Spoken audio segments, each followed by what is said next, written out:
নমস্কার, Tripura public opinion আপনাদের স্বাগত। আমি সোমেন রয়েছি আপনাদের সঙ্গে। আজকে এই মুহূর্তে যেটি গুরুত্বপূর্ণ সংবাদ তা অবশ্যই হচ্ছে, যেটা নিয়ে আমরা বেশ কয়েকদিন ধরে চর্চা করছিলাম, সারা রাজ্যে চর্চা হচ্ছিল, যে এসডিপি প্রসূনকান্তি ত্রিপুরা যা গত 25 জানুয়ারি যে ঘটনাটি ঘটেছিল, রাত্রিবেলা ওনার পুত্র এবং কন্যার সঙ্গে যে ঘটনা ঘটেছিল, এই ঘটনার পর কিন্তু বেশ কিছু অভিযোগ কিন্তু উঠতে শুরু করেছিল এবং দুই দিক থেকে অভিযোগ কিন্তু উঠতে শুরু করেছিল।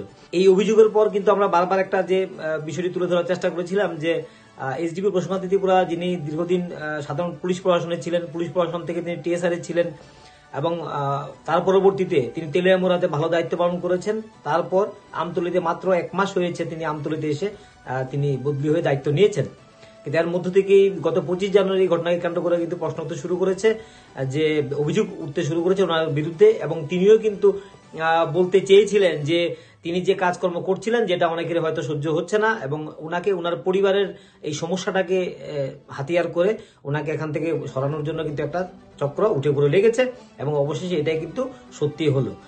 বলা যায় এসডিপি প্রসূনকান্তি ত্রিপুরাকে কিন্তু আমতলী পিএস থেকে টিএসআর 13 নং ব্যাটালিয়নে অ্যাসিস্ট্যান্ট কমান্ডার হিসেবে ওনাকে দায়িত্ব দেওয়া হয়েছে।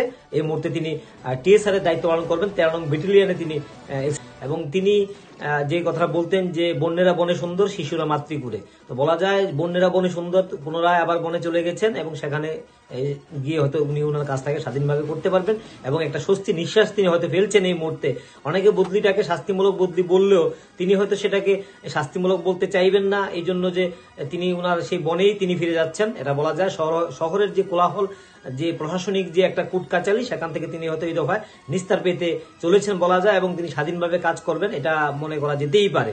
কারণ যারা কাজ করে অভ্যস্ত তারা যেখানে থাকবেন তারা ভালো কাজ করবেন, এই প্রত্যাশাটা রাখা যেতেই পারে।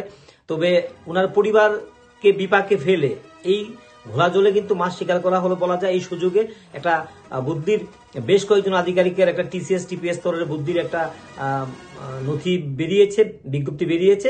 সেই বিজ্ঞপ্তিতে কিন্তু নির্দেশনামাতে কিন্তু ওনার নামটাও রয়ে গেছে, এবং ওনাকে আমতলী থেকে এসডিপি আমতলী থেকে সরিয়ে ওনাকে এখন 13 নং টিএসআর 13 নং ব্যাটালিয়নের অ্যাসিস্ট্যান্ট কমান্ডেন্টের পদে সরানো হচ্ছে।